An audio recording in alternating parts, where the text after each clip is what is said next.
comigo o sinal da cruz na sua testa, dizendo: pelo sinal da Santa Cruz, livrai-nos Deus nosso Senhor de todos os nossos inimigos. Louvado seja nosso Senhor Jesus Cristo.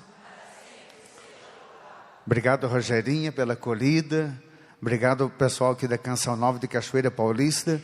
Eu digo assim, como é gostoso a gente chegar num lugar onde a gente já se sente em casa, né? Você já, com certeza você que veio de longe, quando chega aqui você sente a unção, sente a paz. O Deus é o mesmo, a unção é a mesma, a mãe é a mesma, né? Eu que tenho colaborado em Curitiba com a Canção Nova de Curitiba, quero inclusive saudar aqui todos aqueles que nos acompanham de lá da nossa casa de missão, a Cris, o Fernando, que são responsáveis, e todos, a Claudinha que hoje está aqui comigo. E gostaria hoje de ser boca de Deus, pedir para que Deus use dos meus lábios, use do meu coração para que eu possa transmitir essa palavra. E quero que você, filha que está aqui, você que nos acompanha nesse Brasil todo, que você possa deixar a palavra de Deus fazer aquilo que já foi proclamado aqui. Possa fazer de você uma pessoa nova, reanimando, fortalecendo, tornando você uma pessoa mais capaz. Esse espírito de coragem que nós precisamos ter.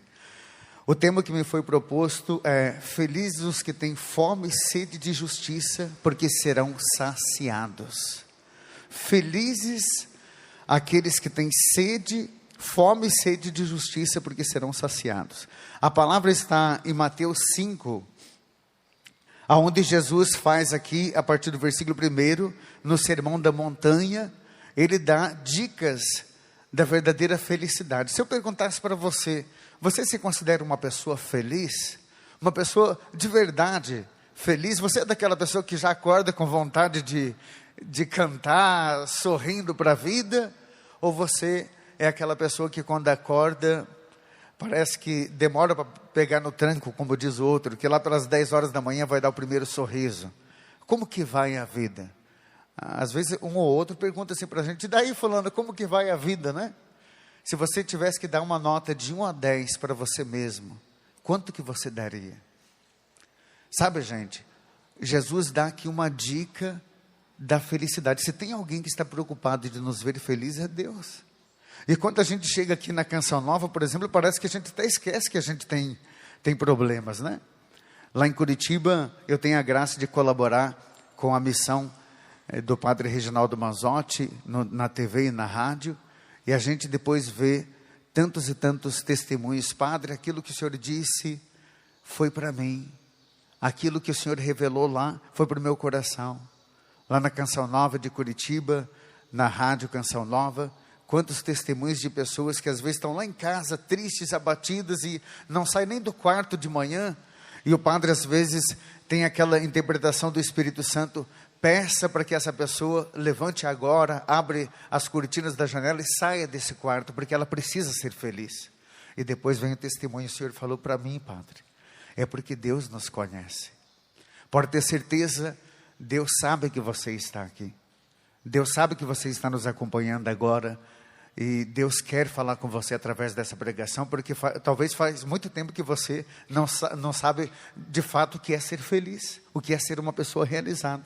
E olha as dicas que Jesus dá aqui em Mateus 5, quem quer acompanhar, eu estou com a edição da Bíblia da Ave Maria, página 1288, Mateus 5, a partir do versículo 1, vendo aquela multidão, Jesus subiu a montanha, sentou-se e seus discípulos aproximaram-se dele. Então abriu a boca e lhes ensinava, dizendo: bem-aventurados os que têm um coração de pobre, porque deles é o reino dos céus. Bem-aventurados os que choram, porque serão consolados. Bem-aventurados aqueles que têm fome e sede de justiça, porque serão saciados. Bem-aventurados os misericordiosos, porque alcançarão misericórdia. Bem-aventurados os puros de coração, porque verão a Deus. Bem-aventurados os pacíficos, porque serão chamados filhos de Deus. Bem-aventurados sois quando vos perseguirem por causa da justiça, porque deles é o reino dos céus. Bem-aventurados aqueles que forem caluniados, perseguidos. Quando disserem mal contra vós, qualquer coisa de mal, alegrai-vos exultai, porque será grande a vossa recompensa no céu. Gente, dá para entender esse sentido de felicidade? Jesus está dizendo que felizes são os pobres, felizes são aqueles que choram. Mas como que é possível a gente ser feliz chorando? Porque talvez você está passando por alguma situação da tua vida que só Deus sabe o quanto você tem vontade de chorar. Gente, às vezes a gente tem uma capacidade enorme de sorrir para as pessoas, mas aqui dentro só nós sabemos o que a gente passa. Perseguições, calúnias. Às vezes aquela pessoa que a gente mais ama são as pessoas que mais estão nos ferindo ultimamente.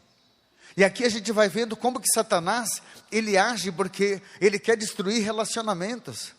Eu escrevi um livro na área de exorcismo chamado Luta contra o Mal. E nesse livro eu digo uma realidade, gente, que poucas pessoas sabem. A maior estratégia de Satanás, escute essa, a maior estratégia do diabo é afastar de nós as pessoas que a gente mais ama.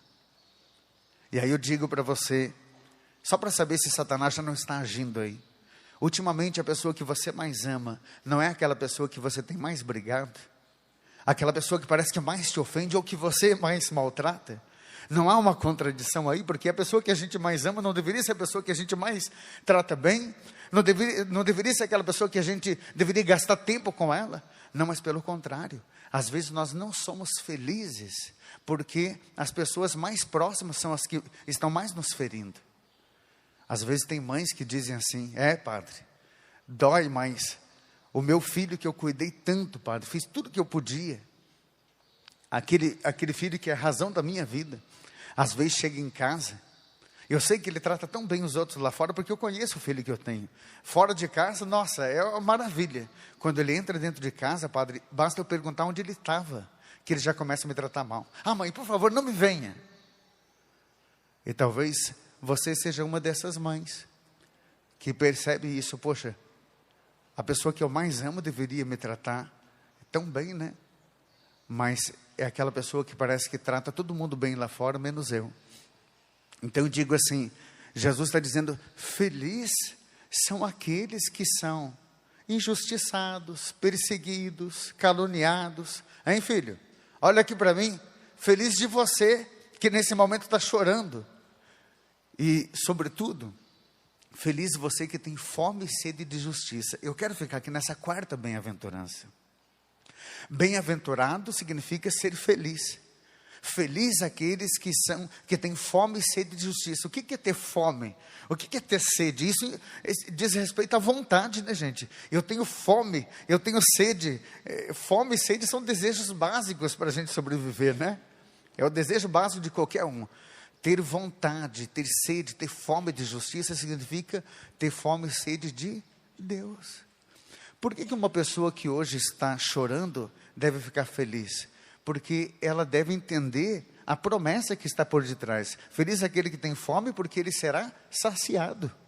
Feliz aqueles pobres, porque deles é o reino dos céus. Olha as promessas que o Senhor está dando. Inclusive o Senhor diz que quem tem fome e sede de justiça vai ter um saciamento. Eles serão fartos. Ele vai estar bem. Então justiça, quem é a justiça por excelência? Quem é o justo por excelência? É Deus. Deus é o justo, santo dos santos. Ter fome e sede de justiça é ter fome e sede de Deus. Deixa eu falar uma coisa para você. Se você não é uma pessoa plenamente feliz, é porque tem alguma coisa aqui ainda, um vazio aqui dentro que ninguém preencheu ainda. Eu digo que tem gente que acha que não tem dependência nenhuma. Eu trabalho em Curitiba na recuperação de dependentes químicos. E há uma comunidade chamada Fonte de Misericórdia, que eu quero saudar, porque os filhos estão acompanhando lá em Curitiba. E algumas regiões. Mas eu digo assim, tem muitas pessoas, gente, que elas têm um vazio tão grande que nada preenche.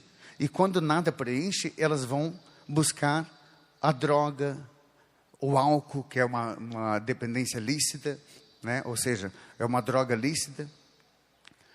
Tem pessoas que acham que não tem dependência nenhuma, mas são dependentes afetivos, porque, olha, depende, parece que do outro para viver. Eu não sei se você já passou por uma fase de ficar mendigando o amor do outro. Vê se isso é felicidade, né, gente? Vê se Deus fica feliz com uma coisa dessa, uma pessoa que ela fica mendigando o amor do outro. Parece que se aquela pessoa não está bem, você também não está. Se aquela pessoa não lhe trata bem, parece que a vida para você não tem sentido. Você depende do outro para ser feliz. Isso é vida. Então, feliz é aquele que tem fome e sede de justiça, ou seja, aquele que consegue preencher esse vazio com Deus. Esse de fato é feliz. Uma vez chegava um rapaz e dizia assim para mim: padre, eu não aguento mais, padre. Essa menina vive me machucando. Ela já disse várias vezes para mim que ela não me quer mais. Ela já pediu para mim arrumar outra, porque ela não me quer. Mas eu acabo ligando para ela, eu fico mendigando, padre, eu não consigo. Eu disse: filho, enquanto você ficar com essa cara dizendo que não consegue, o diabo vai ficar brincando com você. O teu ponto mais fraco é o sentimento. E Satanás age no nosso ponto mais fraco. Qual é o teu ponto mais fraco? Talvez seja sentimento também. Você é uma pessoa tão forte. Você já venceu tanta coisa nessa vida, mas sentimentalmente falando, Eu disse: em nome de Jesus, eu vou fazer uma oração para você, filho, e você não vai mais mendigar esse amor. Você crê nisso? Pôs a mão na cabeça dele, fiz uma oração. Gente, eu terminei de fazer a oração, tocou o telefone, era ela. Ó, padre, é ela. Eu disse: eu acabei de rezar por você. Não atenda. Não vou atender, padre. Não vou atender. Isso aí, filho, você vai vencer. Ele ficou olhando, eu vi que ele ficou assim, inquieto. Padre, só um pouquinho, por favor, padre. Alô? Falei: ai, Jesus. De repente ele já estava chorando lá. Eu também te amo. Filho. Conhece alguém assim ou não? Que vive mendigando o amor do outro? Conhece alguém assim? Não olhe para o lado, olhe aqui para o padre. Talvez seja você que precisa preencher esse vazio. Eu vou dizer assim, gente, que enquanto a gente não se preenche de Deus, a gente não consegue ser feliz. E Romanos 1,17 diz assim: o justo vive pela fé. E a fé no quê? Naquilo que a gente não viu ainda. Você agora está passando alguma necessidade? A promessa é para você. Está chorando? Você vai ter ainda alegria. Você hoje está vivendo na pobreza, do ponto de vista financeiro, às vezes até mesmo de sentimento. Calma, Deus vai te dar. Agora, nós precisamos colocar o primeiro mandamento como fundamental na nossa vida. É amar a Deus sobre todas as coisas. E não colocar as pessoas, os bens materiais em primeiro lugar. Eu me lembro que eu passei uma fase da minha vida onde eu me achava a pessoa mais infeliz desse mundo. Eu não sei se você já teve o que a gente chama de sentimento de inferioridade. O que é ter inferioridade? É você se sentir inferior aos outros, né? Gente, até os meus 17, 18 anos, eu achava que Deus tinha errado de qualquer maneira, porque eu pensava comigo: não é possível que eu tenha que ser assim. Eu sempre fui uma pessoa mais obesa. Eu era muito gordinho. Eu cheguei a 112 quilos. E eu sempre fui mais gordinho que meu irmão. Então, eu me lembro que o meu irmão, ele tinha, parece que um QI a mais. Ele era mais inteligente. Ele era daqueles que ficava com as meninas nas festas. E eu não conseguia. Só que eu já tinha na minha mente que eu não vou conseguir. Eu me lembro como se fosse hoje, meu irmão, quando a gente ia para as festas, ele já ia dizendo: nós vamos chegar lá, vamos ficar com as meninas. Eu pensava comigo: não vai dar certo. Não, eu chego numa mina e você chega na outra. A gente quando não é da igreja, a gente pensa só nessas coisas, né? Curtir o mundo, não é assim? Gente, quando a gente ia numa festa, se tinha uma menina feia e uma bonita, adivinha quem queria ficar com ele e quem queria ficar comigo? Vocês pensaram que a feia que queria ficar comigo, né? Pois a bonita ficava com ele e a feia ia embora. Nem a feia me queria, gente. Então eu tinha aquele sentimento de que eu não consigo nada. Eu me achava infeliz. Gente, eu me lembro que o meu irmão fez aquele teste no Senai. E o curso mais concorrido era mecânica geral na época. O meu irmão foi tentar o curso de mecânica geral, pois não passou em segundo lugar. A minha mãe contou para a vizinhança inteira, o meu filho. Eu que sou um ano mais novo que meu irmão, no ano seguinte, chegou a minha época de fazer o teste. A minha mãe, para não me chamar de burro, porque ela sabia a peça, ela disse, filho, você vai tentar fazer o teste também? Eu disse, claro, mãe, eu quero ser mecânico igual meu irmão. Ela disse, menos, filho. Filho, esse curso é muito concorrido.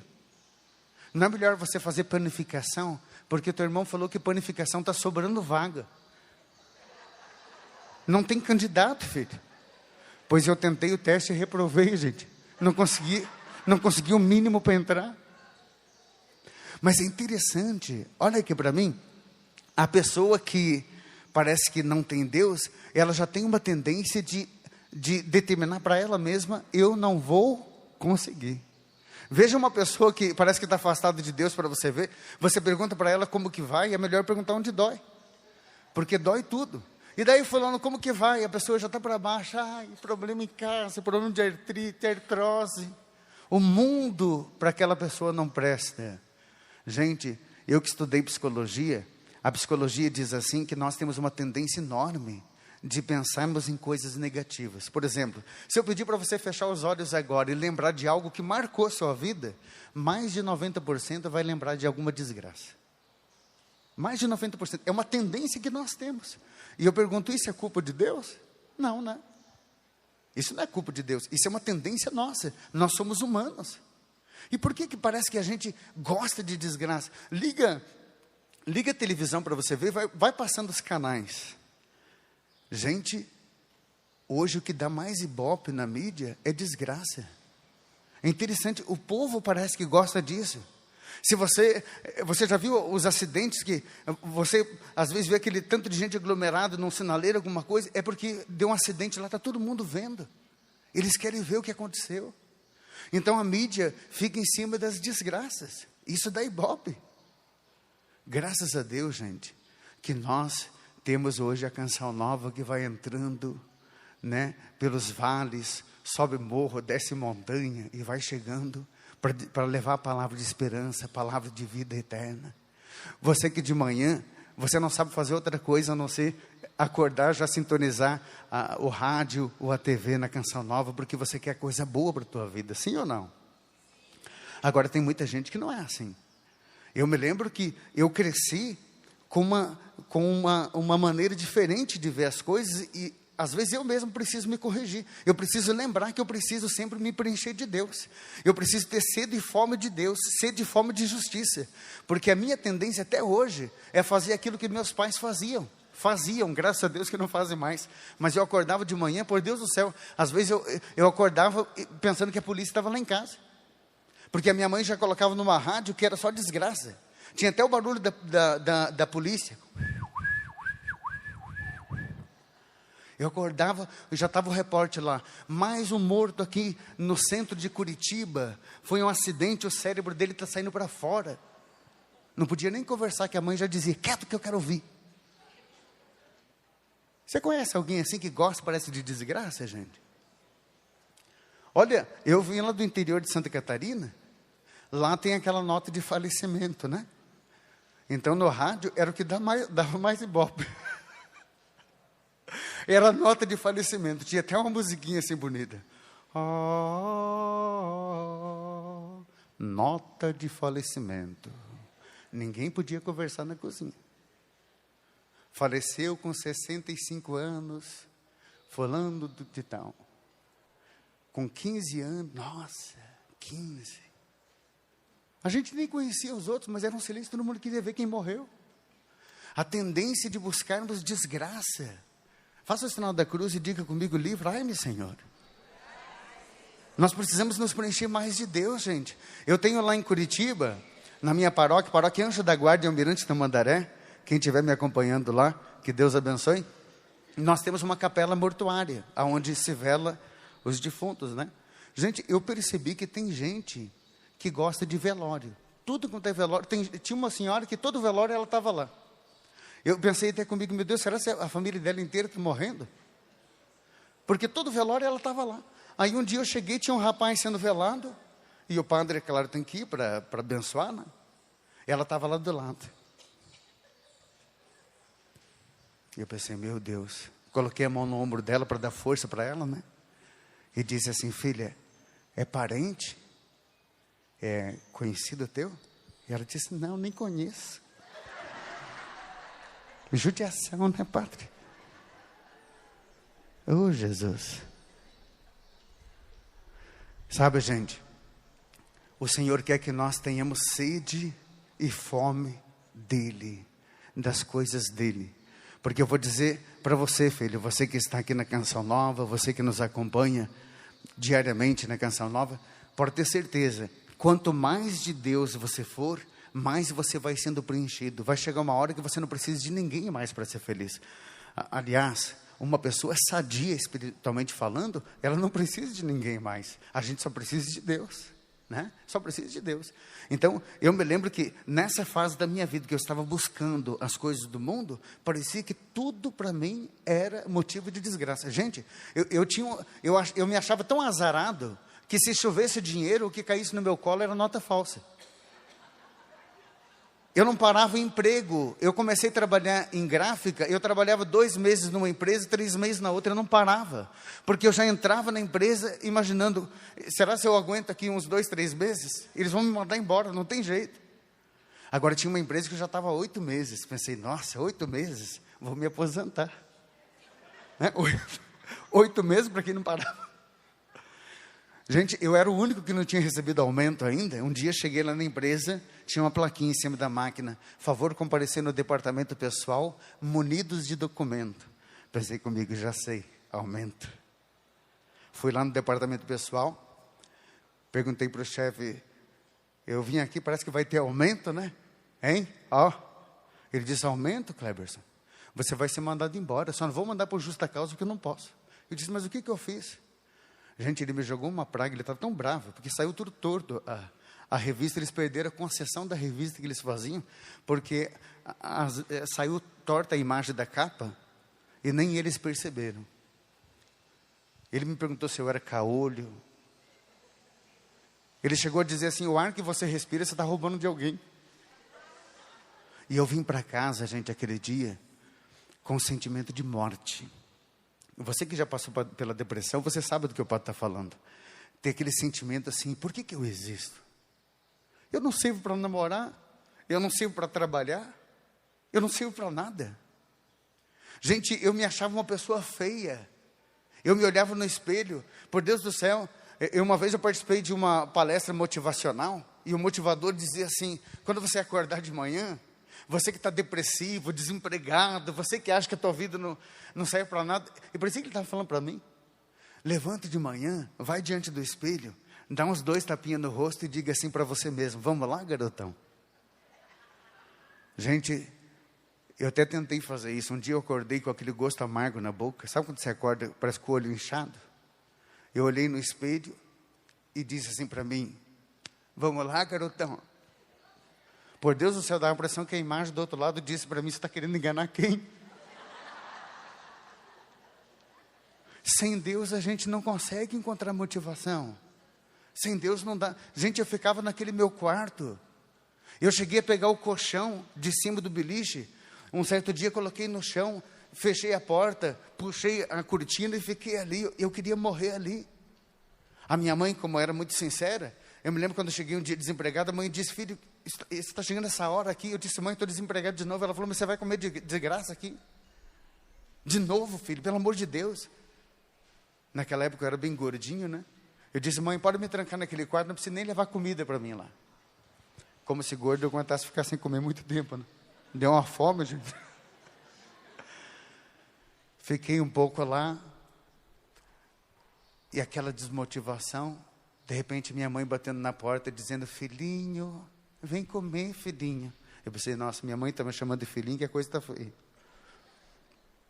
E eu me lembro como se fosse hoje, o dia em que eu, totalmente desmotivado da vida, gente, fui procurar a solução, a raiz do meu problema. Porque eu conversei com um psicólogo, que inclusive era amigo meu, e ele disse assim para mim, Cleberson, você precisa saber alguma coisa que talvez bloqueou o teu cérebro, porque aquilo que eu estava dizendo para você, como a nossa tendência é sempre encontrar desgraça, deve ter alguma desgraça muito grande que aconteceu com você que bloqueou o teu cérebro. Quando você era criança, não aconteceu alguma coisa com você? De repente foi violentado, alguém bateu muito em você? Quando você estava no ventre da tua mãe? Quando você era criança? Eu falei, eu não sei. Quando eu era criança, eu não me lembro. Quando você estava no ventre da tua mãe, eu falei, daí que eu não me lembro mesmo, você estava no ventre dela. Calma, Cleberson. Tente conversar com ela, tente conversar com alguém. Eu fui conversar com uma tia minha, que era muito sincera. Gente, eu falei para ela, tia do céu, eu estou numa depressão, tia. E, gente, eu não queria cortar cabelo, fazer barba. Eu estava naquela... Eu disse, tia, a senhora é muito sincera, a senhora que me conhece. Quando eu era criança, estava no ventre da mãe, a senhora não sabe de alguma desgraça que aconteceu comigo? A minha tia começou a chorar. Quando ela começou a chorar, eu pensei, meu Deus, a desgraça é grande. Eu disse, aconteceu alguma desgraça? Ela falou, aconteceu. Mas muito grande. Ela falou, senta aí. Quando você nasceu, foi a pior desgraça que eu já vi. Ela começou a contar da minha vida. Gente, eu quase morri. Eu quase morri no parto. E eu era uma pessoa assim, feinha. Nasci magrinho, roxinho. E eu já comecei a perceber que desde criança eu tive muita dificuldade. E aí vem essa inferioridade que talvez lá do ventre da mãe... Eu trabalho muito com quebra de maldição. O que a gente faz de cerco de Jericó, em Curitiba e nessas regiões que o padre viaja bastante. Gente, o que tem de pessoas que precisam quebrar maldições, que vêm lá do ventre materno. Às vezes alguém jogou uma praga, alguém disse que você não vai ser ninguém. Às vezes é uma coisa que é lá do passado. E eu me lembro que quando eu voltei da casa dessa minha tia, eu passei na frente de uma paróquia, perto de casa, a paróquia Nossa Senhora Aparecida, lá em Pinhais. E um grupo de oração estava acontecendo, bem na época que a renovação carismática, assim, estava pegando fogo, lá no Paraná. Graças a Deus ainda nós temos a renovação carismática forte, mas sabe quando o povo começava a lotar os grupos de orações? E me lembro que eu, passando na frente da igreja, eu ouvindo a pregação e cantos, eu entrei, me senti atraído ali, fiquei lá atrás, e o pregador, de repente disse, Jesus está me dizendo que tem uma pessoa aqui, que parece que a vida dele não vai para frente. Jesus está me dizendo que você tem um sentimento de derrota. Jesus está me dizendo que você não consegue namorar, não consegue trabalhar. Gente, parecia que ele estava falando para mim. E olha que eu olhei para um lado, para o outro, eram só pessoas mais de idade que estavam do meu lado, eu pensei, é para mim mesmo. E de repente ele começou a profetizar. Eu quero dizer uma coisa para você que Jesus está me pedindo. Jovem, você de fato não serve para esse mundo mesmo. Você não serve para namorar, você não serve para ter muitos bens materiais, porque talvez você não seja uma pessoa com um conhecimento intelectual muito grande, mas Jesus está dizendo, para Ele você serve. Jesus está te chamando para ser padre, para ser sacerdote. Você vai evangelizar o Brasil inteiro ainda. Foi a primeira vez que eu ouvi, que eu cheguei a pensar nessa possibilidade, mas aquele sentimento de inferioridade era tão grande, que logo eu pensei comigo, imagina, eu fiquei sabendo que tem que fazer 2 faculdades para ser padre. Eu tinha reprovado o 1º e o 3º ano do ensino fundamental. Por Deus do céu, gente, o 1º e o 3º ano do ensino fundamental eu reprovei. Quando ele disse de ser padre, até me animei, mas logo lembrei que tem que fazer faculdade. E ele continuou. E Jesus está dizendo para você, que você não precisa ter medo. É Ele que vai capacitar você. Gente, a luta do bem e do mal, parecia que o diabo estava sentado do meu lado, dizendo, você não vai conseguir. Mas do outro lado, tinha o anjo guardião, que lá no Salmo 33, versículo 8, diz, o anjo do Senhor acampa-se ao redor dos que o temem e os guarda. Porque era uma luta. É interessante, né, gente? Eu me lembro que quando saí dali, o meu pai era de uma família protestante, né? Meu pai e a minha família da parte do pai são de uma igreja até bem fundamentalista. Então o pai e a família dele sempre tiveram assim em mente que a igreja católica não é a igreja de Cristo. De fato, a igreja de Cristo são aqueles selecionados, né? O argumento protestante mais fundamentalista que vocês conhecem. O Papa era conhecido como a besta do Apocalipse. A Igreja Católica era a grande prostituta. Era a interpretação que eu ouvia. E eu cheguei em casa, não fui brincar com o pai e com a mãe, eles estavam tomando café, não fui brincar com eles que eu ia ser padre, gente. Porque para mim era só uma brincadeira, porque eu achei que aquilo era um chamado, mas por outro lado eu pensava comigo, isso não é para mim. E quando eu cheguei em casa, o pai e a mãe sentados ali em volta da mesa, eu disse, cheguei com uma cara, porque eu gostava de brincar, eu disse, nossa, aconteceu uma coisa agora que vocês não imaginam. A mãe falou, o que, filho? Você quer se matar? Eu falei, não, mãe, não é isso. Eu estou vindo agora de um lugar de oração, e eu senti que o meu futuro é ser padre. O que vocês acham? Eu me lembro que o pai olhou para mim e disse, vai ser a maior vergonha da nossa família se você for padre. Eu, quando entrei para o seminário, eu morei mais de 2 anos longe de casa. Morei na casa de uns padrinhos meus, que hoje moram em Irati, inclusive. Porque, de fato, foi assim uma cisão muito grande ter entrado para o seminário. Gente, eu tinha uma dificuldade muito grande de relacionamento com os meus pais, sobretudo com o meu pai. O meu pai era um homem muito bronco, assim. Meu pai era daquele tipo de pessoa que a gente, no dia dos pais, a gente não chegava para dar um abraço e dizer que ama, né? O meu pai sempre foi uma pessoa mais rude, até por causa da criação dele.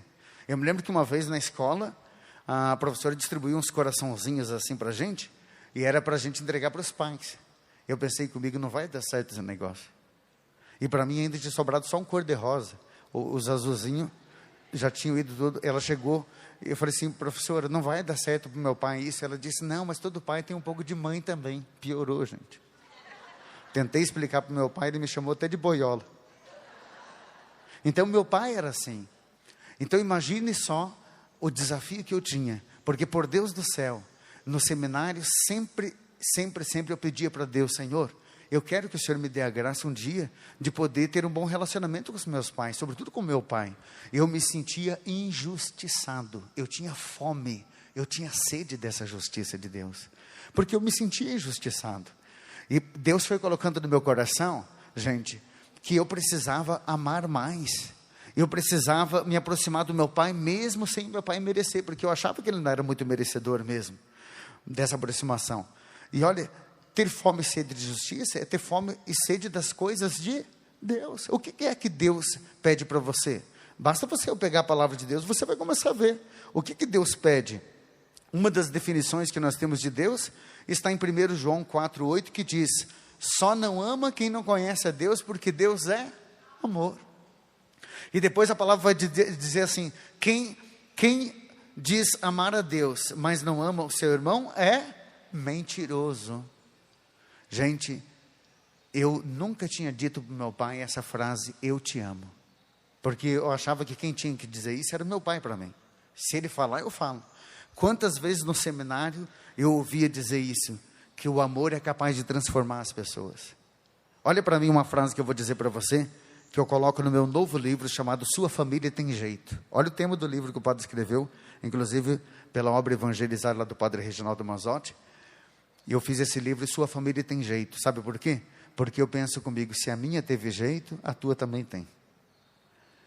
E nesse livro eu coloco essa frase, somente no amor existe transformação. Repete comigo essa frase, somente no amor existe transformação. Tem gente que quer transformar o outro no grito. Grito resolve? Se grito resolvesse, nem o porco morria. Quando a gente vai matar porco, o porco não fica gritando. Adianta alguma coisa ou não? O porquinho fica lá. Quanto mais grita, mais dá vontade de comer chouriço. Não adianta nada. E tem gente querendo resolver as coisas no grito. E eu pensava assim comigo, gente, eu preciso me aproximar mais do meu pai.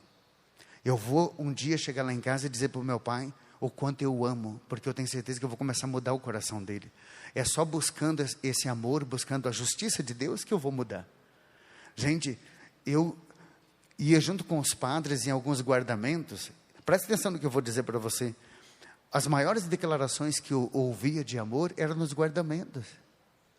Sabe, quando o caixão está para sair, Às vezes o agente funerário chega e diz assim, olha, tem 5 minutinhos para se despedir. Não é assim que eles fazem? E eu ficava imaginando, imagina se meu pai vier falecer e eu ter que dizer para ele, eu te amo no caixão. Adianta alguma coisa, gente? A pessoa no caixão lá geladinha, tem que ser enquanto está vivo.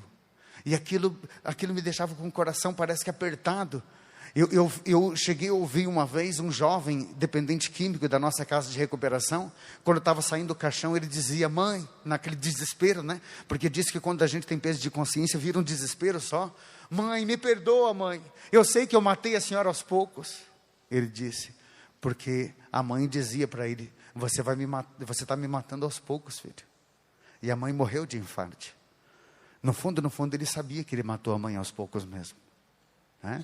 E esse mandamento não matar, não significa só você não dar um tiro no outro, não matar de uma forma explícita, mas não matar aos poucos também, né? Então, eu me lembro que aquelas declarações, aqueles desesperos em velórios, me deu um impulso para que eu chegasse em casa um dia, para dizer para o meu pai que eu o amava. Eu pensei, se eu não buscar as coisas de Deus, eu não vou melhorar os meus relacionamentos, eu não vou conseguir voltar para a minha família. Um dia cheguei em casa, gente, me lembro como se fosse hoje. O meu pai estava fazendo a barba, e do espelho do banheiro dava para ver meu pai lá fazendo a barba. E eu cheguei da porta assim, parecia aqueles gatinhos que quer passar pelas pernas, né? Eu disse, pai, eu estou aqui. E meu pai delicado disse, estou vendo. Eu disse, pai, eu vim aqui porque eu quero falar uma coisa para o senhor. E meu pai, já sei, deve ser dinheiro, né? Os padres não estão te dando dinheiro lá? Eu disse, não, pai, não é dinheiro. Eu pensei, não vai dar certo. Mas parece que veio uma força, fala, nem que você fale e sai correndo. Eu disse, pai, eu vim aqui porque eu preciso falar uma coisa para o senhor, pai. Se o senhor soubesse o quanto eu te amo, pai. Eu sinto falta até das brigas do senhor lá no seminário. Eu amo o senhor de verdade. Eu não quero dinheiro, não quero nada, só quero dizer isso. Falei e fui saindo, né, para não ouvir a resposta. Mas quando eu voltei, eu vi a cena mais linda da minha vida, gente. Pela primeira vez, eu vi meu pai chorar. Quando eu voltei novamente, pelo espelho do banheiro, ele estava lá fazendo a barba e derramando lágrimas. Era uma mistura de barba com lágrima, espuma. Eu pensei comigo, machão. O amor transforma, né, gente? Você buscando a justiça de Deus, feliz aquele que tem sede e fome de justiça, porque eles serão saciados. Como aquilo me saciou, como aquilo me fez bem, ter rompido essa barreira. Depois, gente, o relacionamento melhorou tanto entre eu e meu pai, melhorou tanto. E hoje você pode perguntar, padre, me conte aí, e como que vai o seu pai? Continua muito fundamentalista? Ainda bem que você está sentado para não cair. Quem está em casa sente. Hoje, católico, apostólico, romano. É ou não uma bênção de Deus? Gente, eu costumo dizer que o mesmo pai, que quando eu estava fazendo as malas para ir para o seminário, ele perguntou se eu ia mesmo, né? Ele falou, você vai mesmo, filho? Eu disse, pai, eu preciso ir. Ele disse, então você vai, mas é você que está decidindo. Porque se você for, aqui você não volta mais. Hoje, gente, eu costumo dizer que é comprar briga com meu pai, é falar mal do filho padre. Porque meu pai disse, se não fosse esse meu filho padre, hoje eu não seria quem eu sou. O meu pai, para vocês terem uma ideia, eu tenho um capítulo inteiro do meu novo livro falando dele. O meu pai sofreu um acidente, ficou 28 dias em coma no hospital. E por um milagre, esse homem hoje está vivo. Porque segundo os médicos, Dr. Enio Rogacheski, que cuidou do meu pai, neurologista, ele chegou a olhar a tomografia do meu pai, ele olhava contra a luz assim no último exame, ele disse assim para mim, você me assusta, padre. Eu disse, por quê, doutor? Ele disse, porque o que eu estou vendo aqui, a medicina não explica. O seu pai perdeu massa cefálica. Como que esse homem está andando?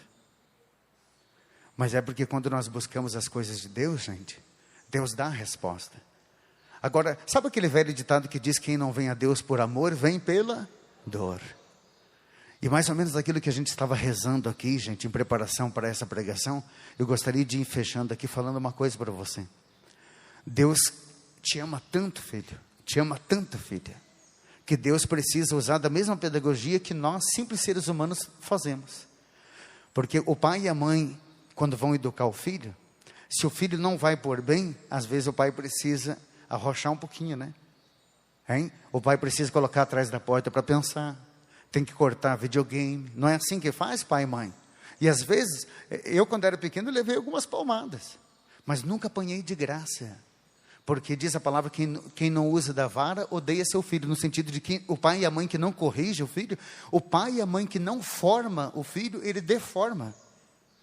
E na nossa casa de recuperação, lá em Curitiba e região, eu digo pai e mãe, a maioria dos jovens que estão entrando para as drogas, são filhos que são deformados pelos pais. Os pais precisam dar mais testemunho. Então o que acontece? Deus começa a nos trazer também pela dor. É impressionante. Até vou fazer uma pergunta. Será se estivesse tudo bem com você, você tivesse dinheiro no bolso, muita saúde, a família inteira dentro da igreja, que talvez o maior sonho teu é ver a família dentro da igreja. Se tivesse tudo a mil maravilhas, será se você estaria aqui hoje? Será se você estaria sintonizado na Canção Nova nesse momento, nos assistindo? Se estivesse tudo bem com você, você estaria assim aí? Veja como que Deus nos traz também pela dor. Quando eu era criança, eu não gostava de estudar. Até por isso que reprovei, né? Primeiro e terceiro ano do ensino fundamental. Mas eu odiava estudar. Então eu inventava dor de cabeça, dor de barriga. E a mãe dizia, você vai estudar. Você vai. A mãe levava a gente numa bicicleta. Ia o meu irmão atrás e eu ia naquela espuminha assim da Barra Forte, tinha uma espuminha na frente. E eu me lembro que um dia, gente, eu queria ficar em casa. Estava um dia bonito igual hoje aqui. E eu inventei dor de cabeça, dor de barriga. Mãe do céu, não estou aguentando, mãe. E ela diz, você vai, porque você já faltou essa semana. Eu pensava comigo, essa minha mãe é ruim que é uma praga. Gente, cheguei na frente da escola, eu olhava para ela, parecia aquele gatinho de botas. Mãe. E ela disse, vai. Meu Deus do céu, que mãe, hein? Fui até o saguão da escola, dei aquela última olhada. Sabe, a mãe lá parada com a barra forte e eu. E ela. Eu pensei, meu Deus do céu, não tem mãe pior que a minha. Mas eu me lembro que quando eu fiquei olhando ela, gente, eu vi algo que me marcou. Eu percebi a mãe passando a mão no rosto, ela estava chorando. Ela montou na bicicletinha dela e foi chorando. Aquilo me cortou o coração. Quando eu cheguei em casa, a primeira coisa que eu perguntei para minha mãe, mãe, a senhora me deixou lá na escola, a senhora chorou, mãe, ou era impressão minha? A mãe se emocionou de novo, ela disse, é claro que eu chorei, filho. Você acha que é fácil para mim deixar você lá na escola? Eu não sei se você estava com dor mesmo ou não, mas para mim, filho, por mim você ficaria aqui debaixo da minha saia, por mim você não sairia daqui. Mas se eu não forçar você, filho, a fazer as coisas que você às vezes não quer, o que você vai ser da vida? O que você vai ser no futuro? Hoje eu agradeço tanto a dona Marina Evangelista, porque ela me forçou a fazer muitas vezes aquilo que eu não queria. É o que a gente chama de provação, né, gente? Então talvez Deus esteja fazendo isso com você, filho. Você tem uma sede de Deus, você tem uma fome de Deus, mas você talvez não está vindo a Deus por amor. Então Deus está ensinando o caminho para você. Está entendendo? Deus está mostrando. Talvez você esteja dependendo muito mais das pessoas do que de Deus. E Deus vai fazendo com que você vá enxergando que Ele é o caminho, a verdade e a vida, não é as pessoas. E aí a gente começa a voltar para a casinha, né? A gente começa a perceber que dessa vida a gente não leva nada mesmo. Eu já vi gente buscando mais a Deus depois que precisa enterrar uma pessoa que ama. Depois que perde mesmo. Esses tempos uma mulher chegava para mim e dizia, padre, a minha vida não tem mais sentido depois que eu enterrei meu filho. A minha vida agora é só de casa para a igreja, da igreja para casa. E você vinha para a igreja antes? Não, padre, eu não vinha. Mas agora eu vou fazer o quê, né? O jeito é rezar. Eu pensei comigo, precisou Deus fazer tanto, né? Precisou Deus fazer tanto. Porque aqueles que partem dessa vida estão bem, né? E a Bíblia não promete para você que você vai ficar com um bengala na mão. Promete? Não, a Bíblia diz que nós não sabemos o dia nem a hora. A Bíblia nos prepara o tempo todo, porque nós temos que vigiar, porque de uma hora para outra o Senhor pode nos chamar. Então a gente tem que estar preparado sempre. Ah, gente, quantas vezes eu assisti lá na TV o Padre Léo pregando, né? Que para mim foi uma referência. Um homem que foi tão novo. Mas eu me lembro que a gente estava no Retiro dos Padres em Curitiba, quando nós recebemos a notícia do falecimento do Padre Léo. E achei tão bonito que o bispo disse. O nosso bispo falecido também, Dom José Witt, disse, entre um grupo de pequenos padres, hoje morreu um homem, um padre da Canção Nova, que vai ser um exemplo para todos nós padres.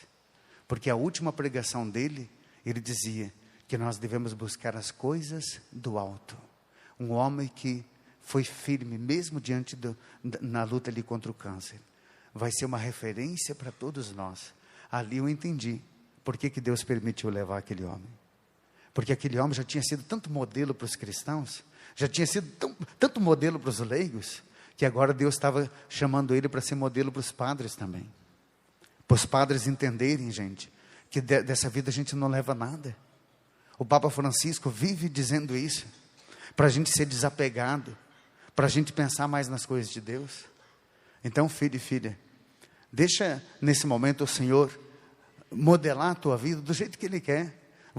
Eu vou profetizar para você, se você crê que o padre pode falar em nome de Jesus Cristo, eu vou profetizar na tua vida que a tua vida nunca mais será a mesma, depois desse dia aqui na Canção Nova, depois dessa pregação, você que nos acompanha, porque você vai dar valor em cada momento da tua vida, mesmo diante das provações. Deus vai te capacitar, Deus vai preparar você para algo novo.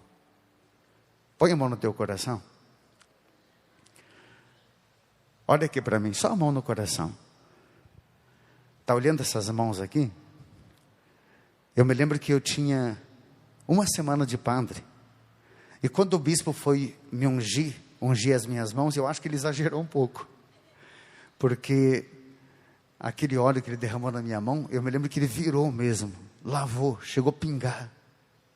Ali eu enxuguei com um pano. Quem já acompanhou uma ordenação aqui sabe como que é, né? Aí a mãe e o pai que foram lá para desatar. O meu pai já estava dentro da igreja. Ele recebeu a primeira bênção. Depois a mãe.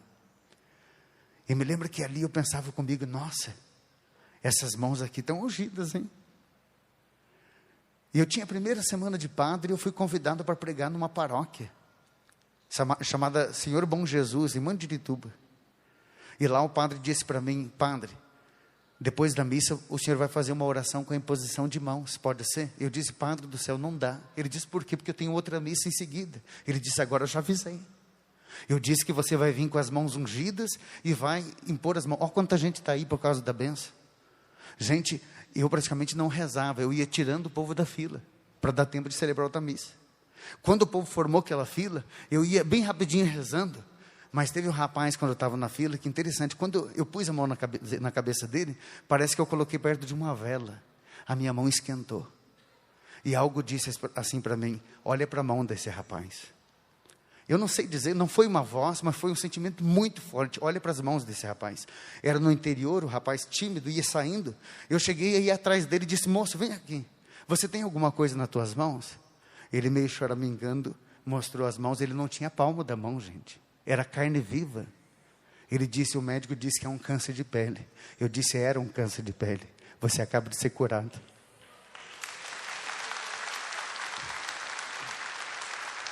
Quando eu voltei naquela igreja, gente, questão de 3 semanas depois, a família inteira estava reunida.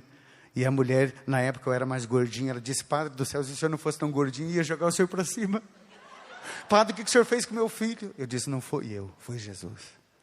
E quando eu estava voltando, eu pensava comigo mesmo, meu Deus, eu sou um padre. Olha o que Deus é capaz de fazer. Essas mãos podem consagrar o pão e o vinho. Essas mãos podem expulsar demônios. Essas mãos, gente, podem colaborar para a cura e libertação. Perdoar pecados. É Deus, não sou eu, mas é a força que Deus tem através dos sacerdotes. E por isso, filho, eu gostaria muito de pedir, feche teus olhos um instante. Senhor, seja qual for o problema dessa filha, eu quero, ao estender as minhas mãos, pedir por ele, Senhor, pedir por ela. O Senhor sabe das dificuldades, o Senhor sabe, Senhor, dos desafios. E eu quero pedir, Senhor, na medida que o Senhor mesmo for passando no meio desse povo, que a graça possa acontecer de tal maneira, que ele possa sair daqui totalmente renovado. Aqueles que estão com problemas sérios, físicos, espirituais, pessoas que estão perdendo o sentido da vida, Pai, que o Senhor possa nessa manhã mostrar para eles: filho, eu estou aqui, eu sei de tudo, a única coisa que eu quero é que você busque mais as minhas coisas, que você tenha mais fome, mais sede de justiça, mais sede de Deus. O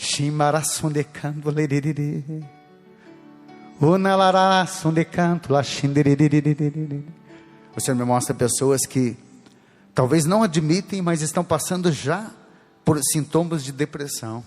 Filha, o ano passado, talvez nem pinheirinho e presépio de Natal você armou naquela casa, porque você não teve motivação para nada. Você que antigamente, quando chegava nessa época de final de ano, você tinha desejo de viajar, tinha desejo de fazer tudo. E o Senhor me mostra mais um ano, filho, que vai chegando, e você está sem motivação. Você não tem projetos. O Senhor me mostra pessoas que estão praticamente mortas espiritualmente. Pessoas que faziam oração até madrugada dentro. Você era uma pessoa de Deus, uma pessoa de oração. Eu estendo as minhas mãos, a mesma mão, Senhor, que colaborou para a cura daquele jovem, o Senhor agiu através dessas mãos. Elas estão estendidas agora, Senhor, para esse teu filho, para essa tua filha que está aí. Eu sou apenas um padre, um miserável de um padre, Senhor, humano, mas que o Senhor capacita para que Satanás possa se colocar no lugar dele, se ele está infernizando esse filho, essa filha. Senhor, para que esse teu filho possa buscar mais as tuas coisas e parar de mendigar o amor dos outros.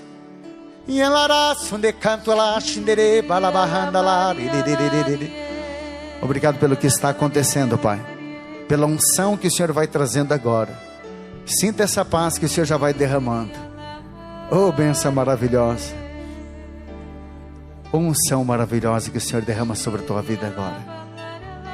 Obrigado, Pai.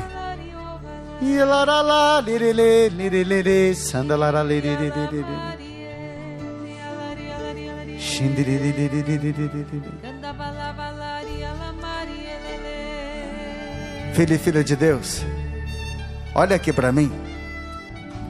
Posso pedir uma coisa para você?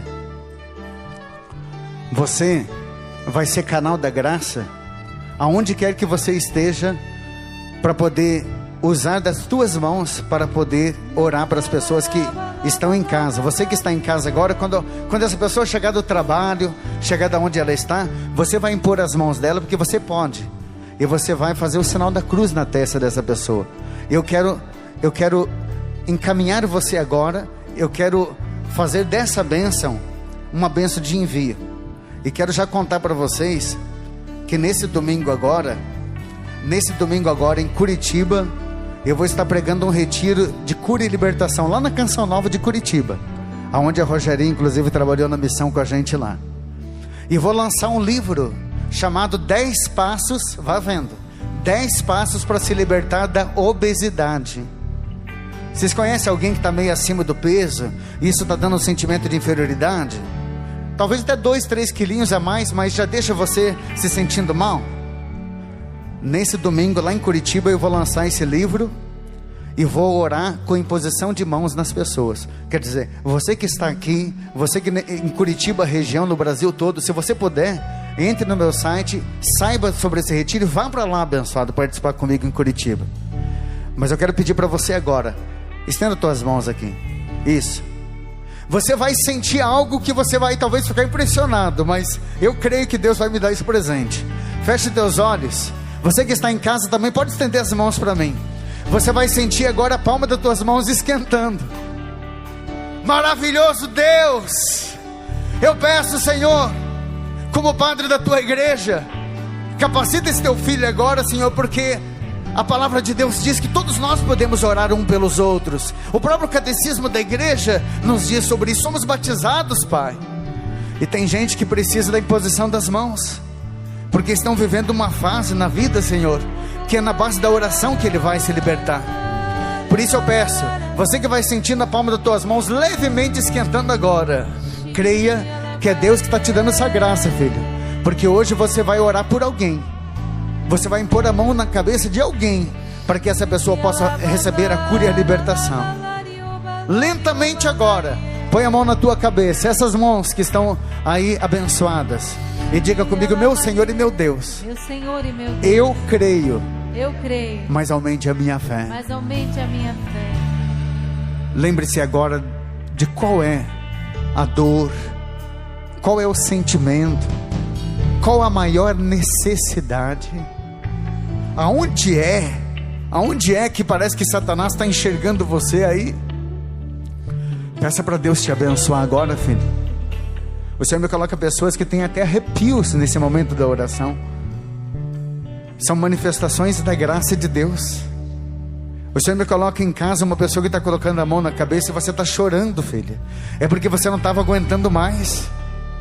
Joga para fora mesmo esse choro, porque Deus, quando age de forma abundante, filho, é para curar e para libertar mesmo. E se tiver qualquer tipo de demônio infernizando a tua vida, vai ter que desalojar, porque no poder e no nome do Senhor Jesus, eu creio que você vai ser uma pessoa renovada. Nós vamos ter milagres, Senhor, como aquela cura do câncer de pele.